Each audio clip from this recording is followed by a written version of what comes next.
Programme किसान के नाम के साथ मैं हूं बिन्यामीन शौकत। खुर्दनी तेल 100% एक जरी प्रोडक्ट है जो मुख्तलिफ इकसाम के बीजों से हासिल किया जाता है। पाकिस्तान में सालाना खुर्दनी तेल की खपत 5 मिलियन मैट्रिक टन है, जबकि 1.5 मिलियन मैट्रिक टन पाकिस्तान में ही पैदा होता है। बाकी 3.5 मिलियन मैट्रिक टन मुख्तलिफ ममालिक से इंपोर्ट किया जा रहा है।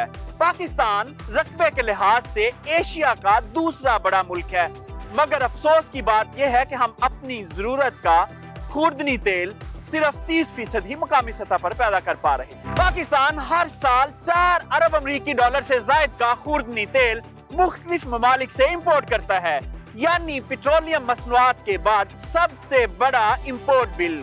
हम पेट्रोलियम मसनूआत तो जमीन में नहीं उगा सकते, मगर खुर्दनी तेल वाली फसलें उगाकर मुल्क को खुर्दनी तेल में खुद कफील किया जा सकता है। सनफ्लावर की काश्त से किसान मुख्तसर अरसे में न सिर्फ 2 से 2.5 लाख फी एकड़ मुनाफा कमा सकते हैं, बल्कि इंपोर्ट बिल कम करके तजारती खसारे को भी कम किया जा सकता है।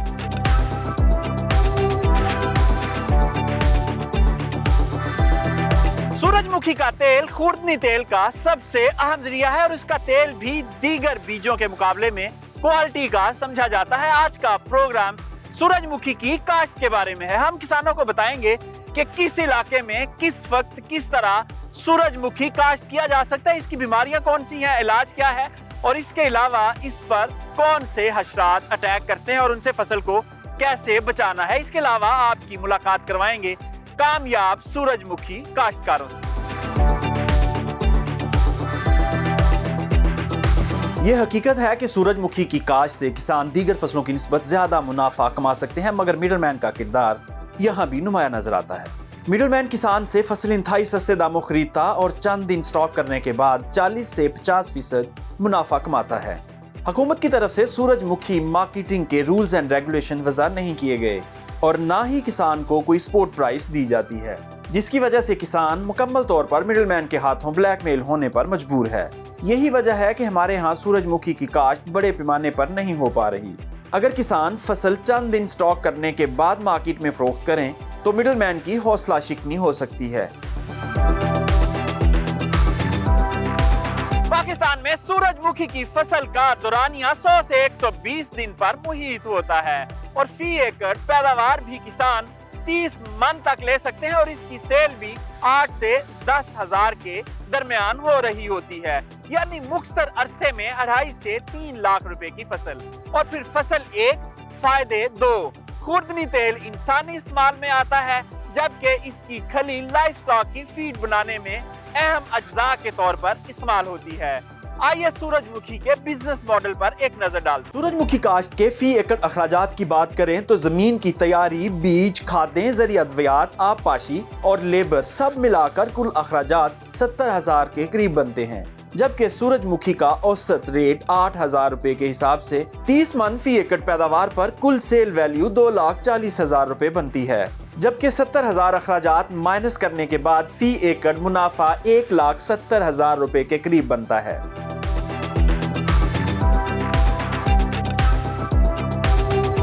सूरजमुखी की काश्त एक मुनाफा बख्श फसल है, मगर हमारे किसान पैदावारी टेक्नोलॉजी से नावाकिफ हैं, जिसकी वजह से फी एकड़ पैदावार कम आती है और फिर आहिस्ता आहिस्ता किसान सूरजमुखी काश्त करना छोड़ देते हैं। आइए आपको दिखाते हैं कि किस इलाके में सूरजमुखी काश्त किया जा सकता है, पैदावारी टेक्नोलॉजी क्या है, बीज कितना लगेगा, तरीका काश्त क्या है, खादें कौन सी हैं और इसकी आम बीमारियां कौन सी हैं। आइए इसकी तफसील जानते हैं।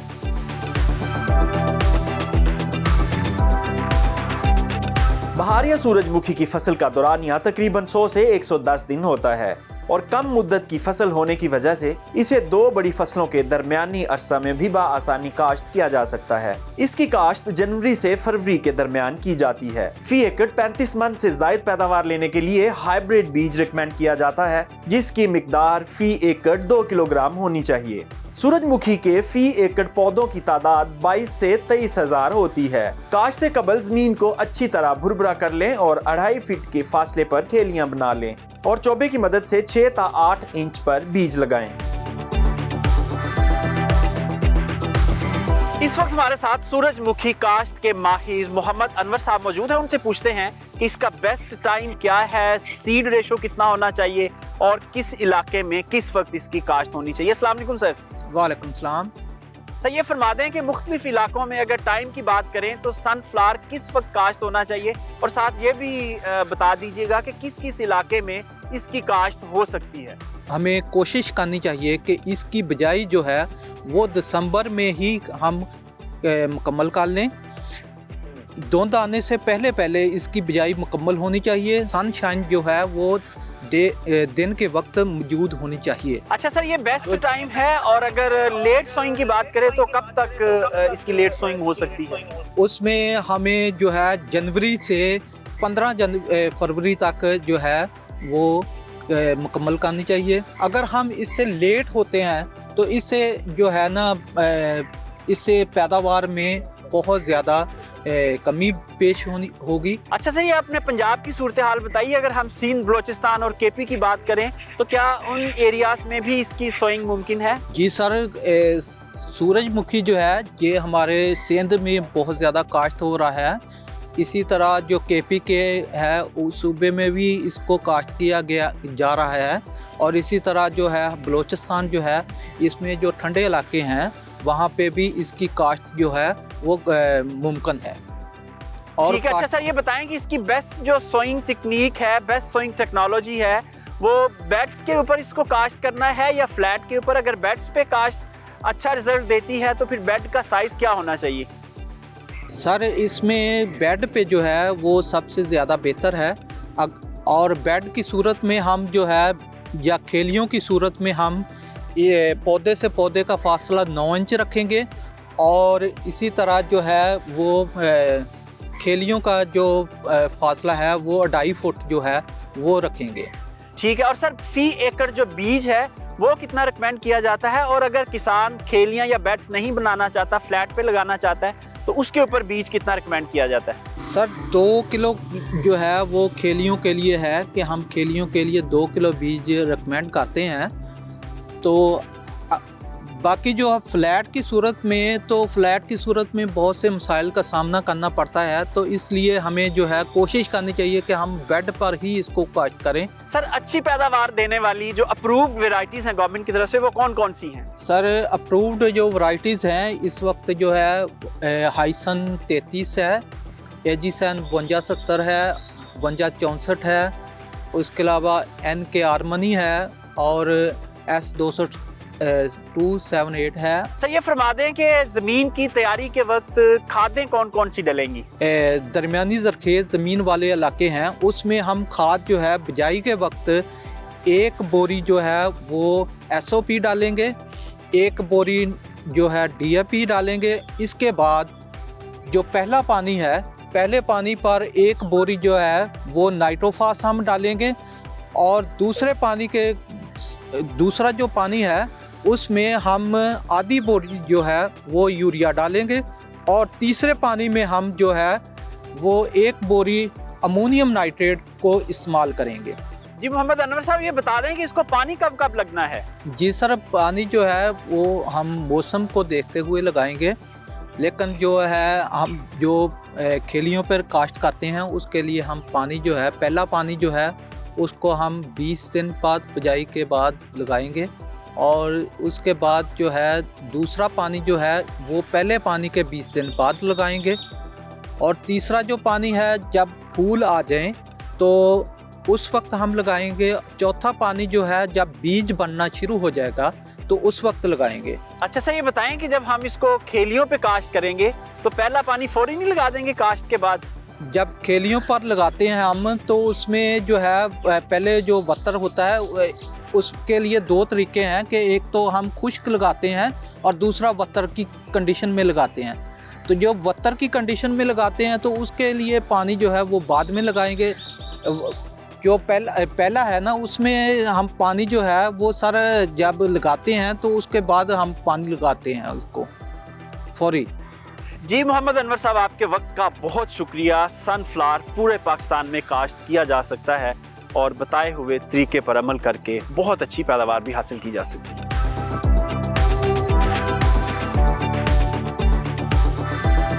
सूरजमुखी की काश्त से सिर्फ 100 दिन में 3 लाख रुपए तक रेवेन्यू जनरेट किया जा सकता है और तमाम अखराजात निकाल कर 1.5 लाख रुपए फी एकड़ तक मुनाफा कमाया जा सकता है। इतनी मुनाफे वाली फसल, फिर क्या वजह है कि किसान इसकी तरफ माइल नहीं हो रहे? मुख्तसर ब्रेक, और ब्रेक के बाद आपको बताएंगे कि अगर आप भी सूरजमुखी की काश्त करना चाह रहे हैं तो कौन से क्रिटिकल एरियाज हैं जिनको मद्देनजर रखकर आप अच्छा मुनाफा कमा सकते हैं। Stay with us.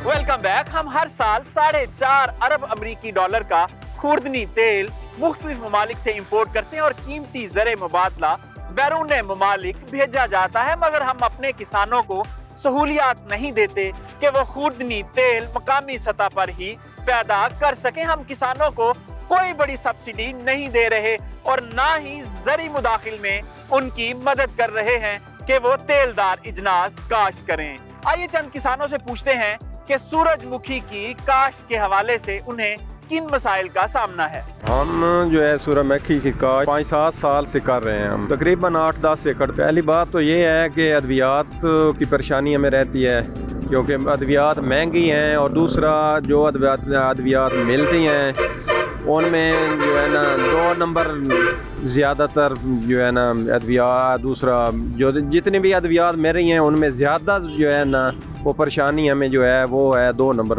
अद्वियात की। अद्वियात ठीक ना मिलने की वजह से अभी वो इतनी पैदावार नहीं है जितनी पहले होती थी, और हमारा मुतालबा है कि हुकूमत पाकिस्तान सूरजमुखी की जो है ना काश्त पर सब्सिडी दे। पिछले 10 साल से हम सूरजमुखी की काश्त कर रहे हैं और तकरीबन 8 से 10 एकड़ में कर रहे हैं। सूरजमुखी की काश्त में हमें ज़राई अद्वियात में 2 नंबरी है, बीज और स्प्रे ये हमें अच्छा नहीं मिल रहा है। इसमें ये ज़राई अद्वियात की 2 नंबरी, स्प्रे अच्छा नहीं मिल रहा, अच्छा बीज नहीं मिल रहा, हमें सब्सिडी नहीं मिल रही बीज पे।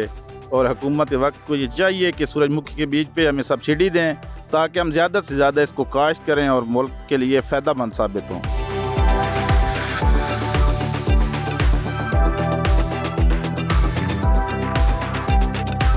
ग़िज़ाइयत के मुताबिक सूरजमुखी का तेल सबसे बेहतरीन है। ये बहुत सी बीमारियों से भी महफूज रखता है और खाने में भी लजीज है।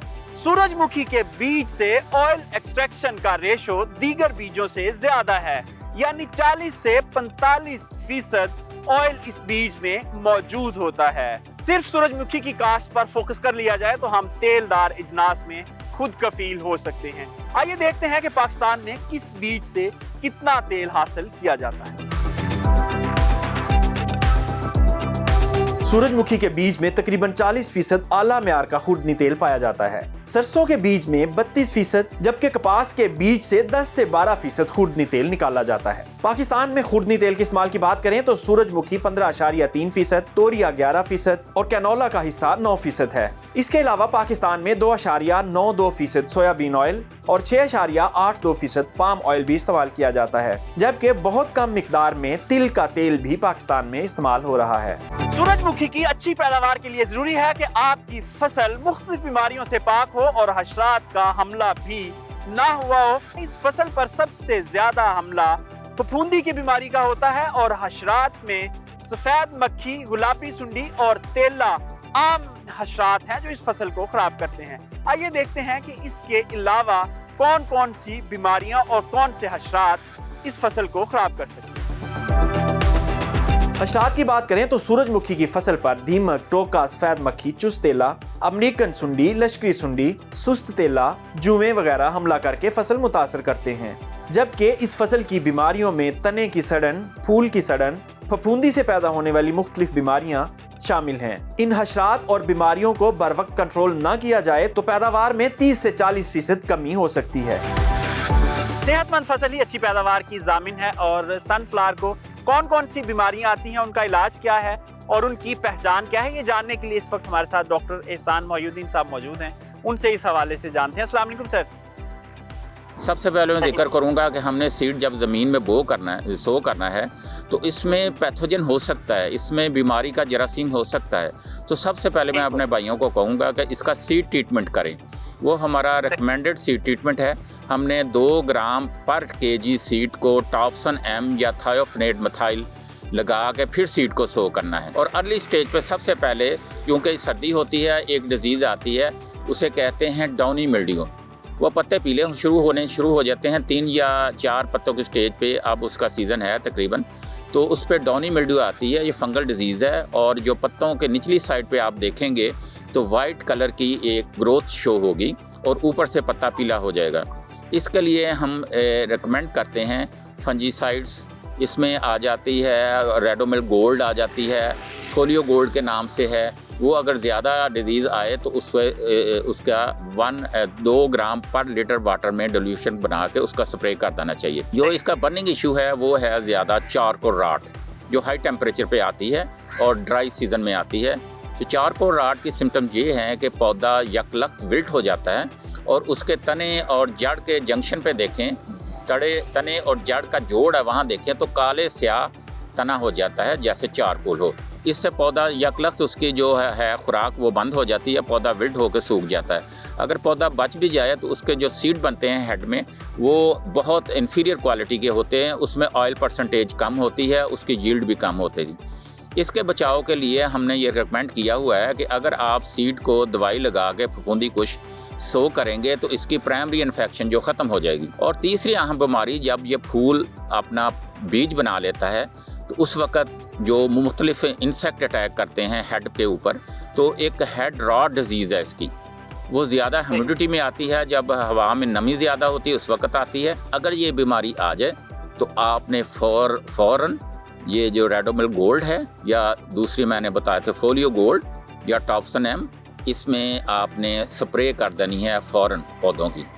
और इसकी एहतियाती तदाबीर ये है, इसकी जो डोज है वो है 2 ग्राम पर लीटर वाटर में डिल्यूट करके। अच्छा सर, ये फरमाएं कि जैसा कि आपने बताया कि इसकी 90% से ज़ायद बीमारियां जो हैं वो फफूंदी से पैदा होने वाली हैं, तो फफूंदी एक ऐसी बीमारी है जो आ जाए तो उसको कंट्रोल करना मुश्किल होता है। क्या पॉसिबल है कि हम कुछ एहतियाती तदाबीर के तौर पे कुछ स्प्रे कर दें ताकि ये फफूंदी वाली बीमारियां आए ही ना?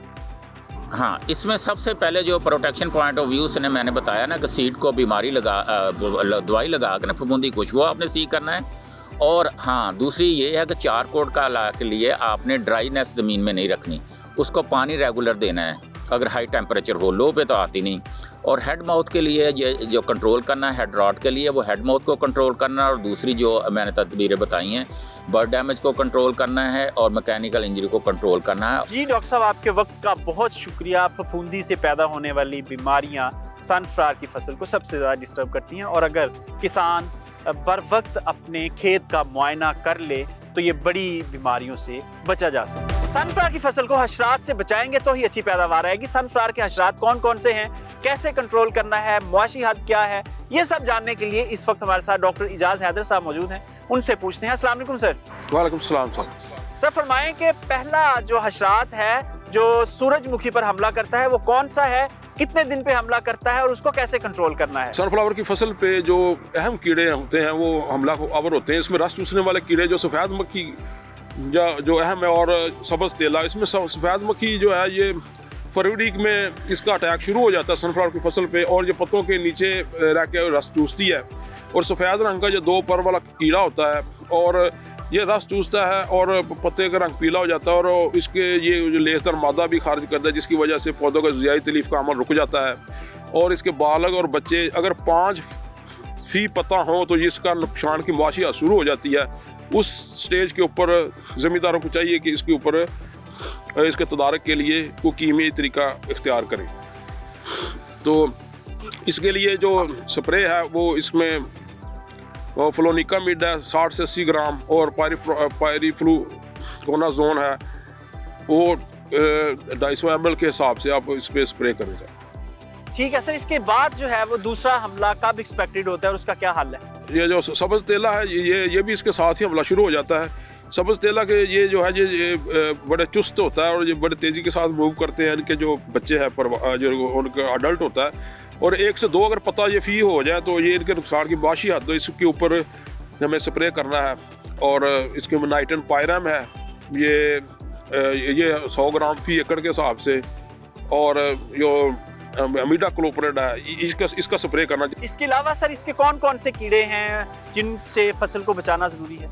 जी, इसके बाद ये जो सुंडियाँ होती हैं, जब ये स्टेज आगे ज़रा जब फूल बनना शुरू हो जाता है, सनफ्लावर का फूल बनता है जिसको प्याज की स्टेज कहते हैं, जब बटन, तो उसके ऊपर जो अमेरिकन सुंडी का हमला होता है, जो सबसे ख़तरनाक कीड़ा है सूरजमुखी का। अमेरिकन सुंडी जो है वो उसके अंदर फ्लावर के अंदर अंडे देती है बच्चा, और उसको ग्रीन कलर होता है सुबह शुरू में, तो फिर बाद में जब बड़ा हो जाता है इसके पीछे 2 बुरी धारियाँ होती है। इसकी पहचान ये है इसके सुंडी के पीछे। तो जब ये 5 अगर अंडे और लार्वे बच्चे इसके क्योंकि जो फूल के अंदर ही होता है, फूल में और हो जाए तो इसकी नुकसान की माशियात शुरू हो जाती है। तो इसके कंट्रोल के लिए हमें एमामेक्टिन बेंजोएट ये 200 ml फी एकड़ के हिसाब से, और या ल्यूफानुरान होता है मैच, उसको भी 200 ml फी एकड़ के हिसाब से ये इसको रिकमेंड करते हैं। सर, इसके अलावा जब तैयारी के मराहिल में होता है सनफ्लावर, उस वक्त कोई अटैक हो सकता है या नहीं? ये जो अमेरिकन सुंडी मैंने आपको बताई है, ये इसके फूल के ऊपर जब आखिरी स्टेज आ जाती है ना, इससे पहले जो हम पत्तों के ऊपर एक लश्करी सुंडी होती है, वो भी खतरनाक कीड़ा है, वो हमला होता है, वो पत्ते को पूरा छलनी कर देती है, यानी कि उसके अंदर जाला सा रह जाता है। जी ठीक है, यानी जो सनफ्लावर की फसल है उसको 4 अहम तरीन कीड़े जो हैं वो नुकसान पहुंचा सकते हैं, जिसमें सफ़ेद मक्खी शामिल है और सुस्त चुस्तेला शामिल है और चितकबरी सुंडी शामिल है और अमेरिकन सुंडी शामिल है। नहीं, लश्करी सुंडी और अमेरिकन सुंडी। लश्करी सुंडी का थ्रेशोल्ड लेवल है, जब ये नजर आ जाए मुआशी हद, उस वक्त स्प्रे करना है, यानी कि तो सर इसका मतलब है कि हमें 4 मरतबा स्प्रे करना पड़ेगा सनफ्लावर की फसल पे? नहीं, 4 मरतबा तो नहीं सर, इसमें यह है कि आपने हर कीड़े की ना पेस्ट स्काउटिंग हम कहते हैं ज़मींदारों को, आप करें हफ्ते में 2 दफ़ा अपने खेत में 5 जगह पे जाके आपने देखना है कि कौन सा कीड़ा अगर नुकसान की मुआशी हद पे आ गया तो आपने स्प्रे करना है, गैर जरूरी स्प्रे नहीं करना। हो सकता है 2 कीड़े आपके सकते हैं इस फसल को। जी सर, अगर 2 फर्ज किया कि आप 2 सुंडी आपकी मुआशी हद पे आ गई है तो उसका स्प्रे कर दें, अगर 1 है तो इसी तरीके। लेकिन अगर आपका ये देखें, ये कोई कैलेंडर तो नहीं है कि भी हमने इतने स्प्रे करने हैं। अगर किसी ज़मींदार की फसल अच्छी है, उसने जड़ी बूटियाँ साफ़ की हुई, यहाँ इधर उसमें कोई बायोलॉजिकल कंट्रोल एजेंट मौजूद है, उसने छोड़े हुए हैं कीड़ों के कार्ड, तो उसमें स्प्रे कम करने पड़ सकते हैं। यानी इसकी मैनेजमेंट अच्छी, जो पेस्ट मैनेजमेंट है और इंटीग्रेटेड इसकी वीड्स मैनेजमेंट, वो भी हो सकती है और उससे अच्छे रिजल्ट आ सकते हैं। जी सी, इंटीग्रेटेड पेस्ट मैनेजमेंट में सारी, अगर उसने ज़मींदार ने अगर उसमें खादें वगैरह सही डाली हैं, पौधे की कुव्वत मुदाफ़त ठीक है, तो उस पर हमला कम होगा। अगर कोई वैरायटी ऐसी लगा दी है जिस पे कुव्वत मुदाफ़त कुदरती तौर पर मौजूद है, तो कीड़ों का हमला कम होगा, उसके हिसाब से स्प्रे भी कम होगा। डॉक्टर साहब, आपके वक्त का बहुत शुक्रिया। किसान भाइयों, अपनी फसल की पेस्ट स्काउटिंग करें। अगर आपको ज़रूरत महसूस हो कि इस वक्त किसी सुंडी का हमला है, हशरात का अटैक है, तो उस वक्त ही स्प्रे करें। यूक्रेन में सालाना 13.5 मिलियन मैट्रिक टन सूरजमुखी का बीज पैदा किया जाता है और पूरी दुनिया में जो सूरजमुखी का खूर्दनी तेल इस्तेमाल होता है उसका 45% हिस्सा यूक्रेन में ही पैदा किया जाता है। मुख्तसर ब्रेक, और ब्रेक के बाद देखेंगे कि यूक्रेन में किस तरह किसान इतने बड़े स्केल पर सूरजमुखी का बीज पैदा कर रहे हैं और क्या वजह है कि पाकिस्तान में ये बीज पैदा नहीं हो रहा। Stay with us.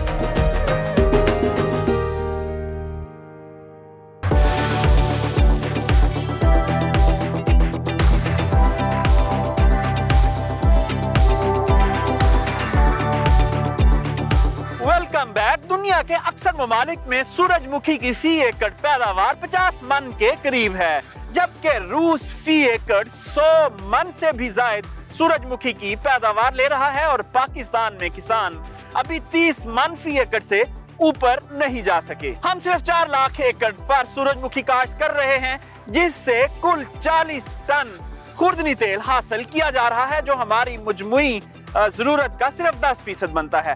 आइए देखते हैं कि पाकिस्तान में सूरजमुखी की फी एकड़ पैदावार कम क्यों है।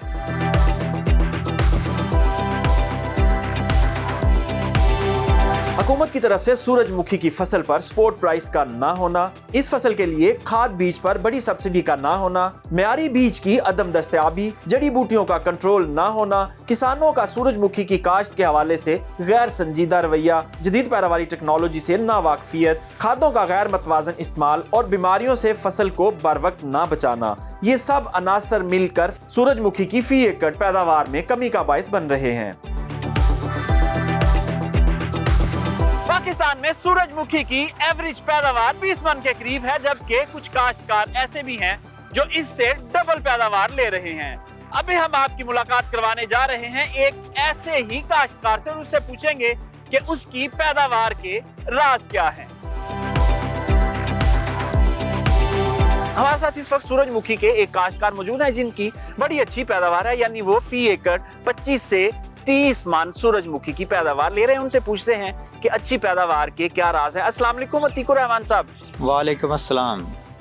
सर, सबसे पहले ये बताएं कि आपकी फी एकड़ पैदावार कितनी थी और आपके जो इर्द गिर्द के किसान हैं वो फी एकड़ कितनी पैदावार ले रहे हैं? सबसे पहली बात तो ये है कि हमारी तरफ जो सूरजमुखी है वो पंजाब में बहुत कम लगती है। इसका ट्रेंड हमने शुरू किया है कि इसको लगाएं तो बाकी फसलों से ये बहुत बेहतर प्रोडक्शन देती है और आपका टाइम जो है वो कम लगता है, यानी कि ये 100 डेज़ की फसल है। बताएं कि इसका बेहतरीन वक्त कौन सा है जिस वक्त से काश्त करें तो अच्छी पैदावार आ सकती है? सबसे बेहतरीन वक्त तो दिसंबर का शुरू वीक है। अगर आप उसमें लगा लेते हैं तो इस पे कोरे का, जब ये जर्मिनेट कर जाती है तो इस पे कोरे का जो होता है ना वो असर इतना नहीं होता।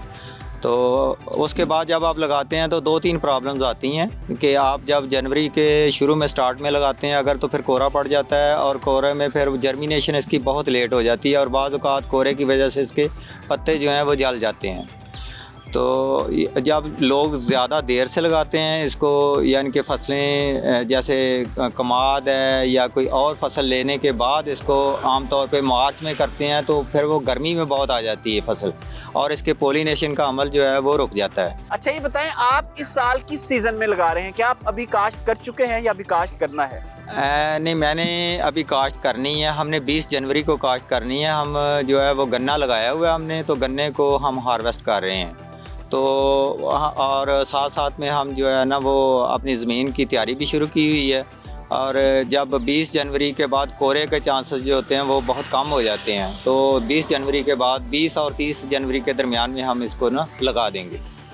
अच्छा, ये बताएं कि फी एकड़ कितने अखराजात आते हैं और कितना मुनाफा कमाया जा सकता है सूरजमुखी की काश्त से? इसमें अगर आप 30 मन जो है वो प्रोडक्शन ले लेते हैं तो इसमें जो है वो 1.5 लाख कम से कम आपको प्रॉफिट आ जाता है सारे खर्चे निकालने के बाद। जो आपके दीगर साथी किसान हैं उनको सूरजमुखी की काश्त के हवाले से आप क्या मशवरा देना चाहेंगे? ये है कि ये एक शॉर्ट ड्यूरेशन फसल है और आम तौर पे आपकी जो ज़मीन है वो जनवरी में जो अक्सर फसलें जैसे है ना अपनी कॉर्न है, वो चारा है या बहुत सारी चीज़ें जो हैं वो जनवरी में ख़त्म हो जाती हैं और लोगों को ये समझ नहीं आ रही होती कि अब क्या सोइंग करें। ठीक है, और सबसे बड़ी बात ये है कि लेट काश्ता गंदम की बजाय अगर इसको लगाया जाए तो इसकी प्रोडक्शन बहुत बेहतर आ जाती है और गंदम के बराबर आपको प्रॉफिट दे जाती है। ठीक है, जबकि इसकी वो है 6 माह की फसल है, ये 3 माह की फसल है। ये अगर आप बीज अच्छी कंपनी का लगाते हैं तो वो 100 डेज़ में आपका जो है वो हार्वेस्ट हो जाता है। तो आपके वक्त का बहुत शुक्रिया। शॉर्ट ड्यूरेशन की फसल है और किसान फी एकड़ कम से कम 1.5 लाख रुपए मुनाफा कमा सकते हैं। अच्छा बीज अच्छी पैदावार का जामिन समझा जाता है। पाकिस्तान में गैर मेयारी बीज की भरमार होने के बायस किसान के लिए अच्छा बीज तलाश करना भी इंतहाई मुश्किल काम है। सनफ्लावर की अच्छी पैदावार के लिए हमेशा हुकूमत की तरफ से तस्दीक शुदा बीज ही इस्तेमाल करें। गैर मेयारी बीज न सिर्फ पैदावार में कमी का बायस बनते हैं बल्कि मुख्तलिफ बीमारियों की आमाजगा भी होते हैं और उन पर हशरात का हमला भी सबसे ज्यादा होता है। आइए देखते हैं कि सनफ्लावर के कौन कौन से बीज हुकूमत की तरफ से मंजूर शुदा हैं और वो कहां से मिल सकते हैं।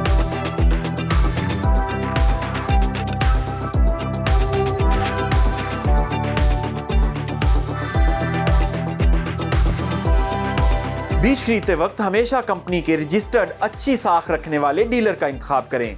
गैर मंजूर शुदा दुकानदार अक्सर गैर मेयारी बीज ही फराहम करते हैं। सूरजमुखी के सरकारी तस्दीक शुदा बीजों में FH 331 और ISN 751 शामिल हैं, जबकि इसके अलावा प्राइवेट कंपनियों के दर्जनों मंजूर शुदा बीज भी मार्केट में फरोख्त हो रहे हैं।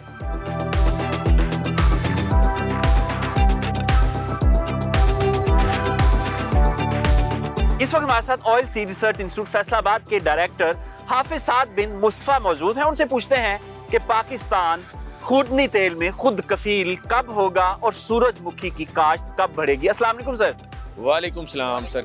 सर फरमाइएगा, हमारे पास मेहनती किसान, जमीनें, बीज, सरकारी इदारे सब कुछ मौजूद है, मगर इसके बावजूद सिर्फ 30% मकामी जरूरत का खूदनी तेल हम यहाँ पैदा कर रहे हैं, 70% से जायद इंपोर्ट किया जा रहा है। क्या वजह इसकी? सर इसमें बहुत सी वजूहात हैं। इसमें जो सबसे बड़ी वजूहात ये हमारी आबादी जो है वो तेज़ी से बढ़ रही है, और आबादी तेज़ी के बढ़ने के साथ साथ जो हमारी फूड हैबिट है वो भी चेंज हो रही है। हम फ्राइज़ फूड और जो फास्ट फूड है इसकी तरफ हमारी यंग जनरेशन है वो ज़्यादा से ज़्यादा इसकी तरफ राग़िब हो रही है, और इस तरह जो हमारी पर कैपिटा कंजम्पशन है वो 6 kg पर एनम जो पर कैपिटा होती थी उससे अब 24 kg per capita per annum पे आ गई है। तो इस तरह और कंपटीशन होने की वजह से जो हमारी गंदम की रिक्वायरमेंट है वो भी बढ़ रही है। गंदम की कंपटीशन की बात की है तो गंदम तो हमारे पास 21 या 22 मिलियन एकड़ पे होती है, बाकी जगह तो हमारे पास मौजूद होती है, उस पर तो हम लगा सकते हैं ये फसलें, फिर क्या वजह क्यों नहीं लग रही? सर उसमें देखिए ना, जो मेन आपका क्रॉपिंग जो एरिया होता है उस पर गंदम लगती है, जो बाकी जगह होती है उस पर चारा जात और दूसरी फसलें जो जानवरों के लिए हैं वो उस वक्त पे लगा रहे होते हैं। मेन जो क्रॉप होती है वो गंदम होती है जो ज़्यादा एकड़्स के ऊपर लग रही होती है, और पंजाब में अगर हम बात करें तो 1 करोड़ हेक्टेयर के करीब तकरीबन जो है वो गंदम लग रही होती है। तो इस तरह अगर कैनोला या मस्टर्ड की काश्त बढ़ाएंगे तो आपकी जिस तरह लास्ट ईयर हुआ कि आपका कैनोला मस्टर्ड 11 लाख एकड़ पर चला गया था, तो गंदम की जो है वो काश्त कम हुई उसके मुकाबले में। आप या गंदम की पैदावार या रकबा बढ़ाएंगे या कैनोला मस्टर्ड। पूरा बलोचिस्तान पड़ा हुआ है सर, पूरा बलोचिस्तान पड़ा हुआ है, चुलिस्तान पड़ा हुआ है, हमारे पास कराची में, सिंध में थर पड़ा हुआ है, ये सारे ऐसे इलाके हैं जो हम ज़ेरे काश्त ला सकते हैं, नहीं ला रहे सर।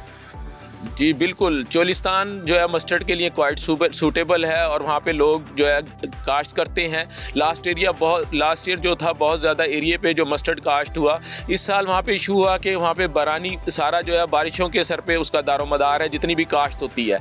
इस साल वहाँ पे बारिशें नहीं हुई जिसकी वजह से वहाँ पे जो राया भी काश्त नहीं हो सका और गंदम भी जो है वो सही तरीके से वहाँ पे काश्त नहीं हो सकी। सनफ्लावर की प्रोडक्शन भी बड़ी हमारी मायूस कुन सी है, तो ये हम प्रोडक्शन कैसे बढ़ा सकते हैं फी एकड़? इसमें अच्छी गुड प्रैक्टिसेस जो हैं, स्टैंडर्ड प्रोडक्शन टेक्नोलॉजी है, मैनेजमेंट है, इसके ज़रिए हम अच्छी सही वक्त पर काश्त, खादों का मुतनासिब इस्तेमाल और तरीका काश्त इसको बेहतर करके और अपनी जो प्रोडक्ट कब होगा? किसान के तो जाहिर है बस की बात नहीं है, किसान को तो एजुकेट करेंगे आप लोग, तो किसान इसकी अच्छी प्रोडक्शन लेगा, तो ये कब होगा, कैसे होगा, कोई टाइमलाइन क्या समझते हैं आप? क्या होगा भी पाकिस्तान में कि नहीं?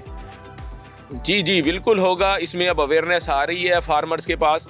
हमारा इदारा भी पूरी कोशिश में है कि जितने क्वार्टरली बेसिस के ऊपर जो क्रॉप्स आती हैं, एग्रीकल्चर एक्सटेंशन और जितने भी स्टेक होल्डर्स हैं उनको उनके मास्टर ट्रेनर्स को हम ट्रेनिंग प्रोवाइड करते हैं ताकि वो जाके आगे ग्रॉस रूट लेवल तक फार्मर को इसकी तरबियत दे। इसके साथ साथ सेमिनार्स होते हैं और हमारे जो प्रोडक्शन टेक्नोलॉजी के किताबचे हैं वो फार्मर्स को मुफ्त प्रोवाइड किए जा सकते हैं। इसके साथ साथ जो सोशल मीडिया है उसके ज़रिए भी फार्मर्स की की जा रही है। हाफिज साहब, छोटे किसान को जो सबसे बड़ा मसला आ रहा है, हमारी कुछ किसानों से बात हुई है, जब वो फसल उगा लेते हैं तो उसका रेट जो है वो फिर पूरा नहीं मिलता, मिडलमैन बीच में आ जाता है, उतना किसान नहीं कमाता जितना मिडलमैन कमा लेता है। जब किसान के पास सनफ्लावर पड़ा होगा तो उसका रेट 7-8 हज़ार होगा, जब मिडलमैन के पास जाएगा तो उसी का रेट 12-14 हज़ार हो जाएगा। असल में मसला ये है, कोई हमारे पास मैकेनिज्म है, कोई लॉ है ऐसा जिसके ऊपर ये जो इसका मार्केटिंग सिस्टम है उसको कंट्रोल किया जा सके? जी, गवर्नमेंट इसकी मार्केटिंग जो पॉलिसीज़ हैं उसके हवाले से काम कर रही है, तो हम भी जो है इंडस्ट्री के साथ, ख़ास तौर पे जो all Pakistan solvent extractor association है उसके साथ मुकम्मल राब्ते के अंदर है। उन्हें जो है उनके साथ हम लाइजान में और उन्हें इस चीज़ पर कायल कर रहे हैं कि वो आप अपने खुद प्रोक्योरमेंट सेंटर बनाएं। लास्ट ईयर ये कैनोला मस्टर्ड में उन्होंने बनाए भी, जिसकी वजह से फार्मर को बहुत अच्छा रेट मिला। बदकिस्मती से पाकिस्तान में अभी भी किसान जो है वो मिडल मैन और आड़ती के हाथों खेलता है और मजबूरी के तहत अपनी फसल सस्ते दामों बेचता है। अब सब आपके वक्त का बहुत शुक्रिया। रवा बर्स इंटरनेशनल मार्केट में सनफ्लावर की कीमत मुसलसल बढ़ रही है और ज़ेरे काश्त रकबा कम होता जा रहा है, जिससे साफ जाहिर है कि मुस्तकबिल में इसकी कीमत मजीद बढ़ेगी। इसलिए किसानों के पास एक सुनहरी मौका है, जहां जहां जमीन अवेलेबल है वहां सनफ्लावर की काश्त कर दें। ये बड़ी जबरदस्त मुनाफा बख्श मुक्सर दुरानिये की फसल है। इजाजत दीजिए, खुदा हाफिज।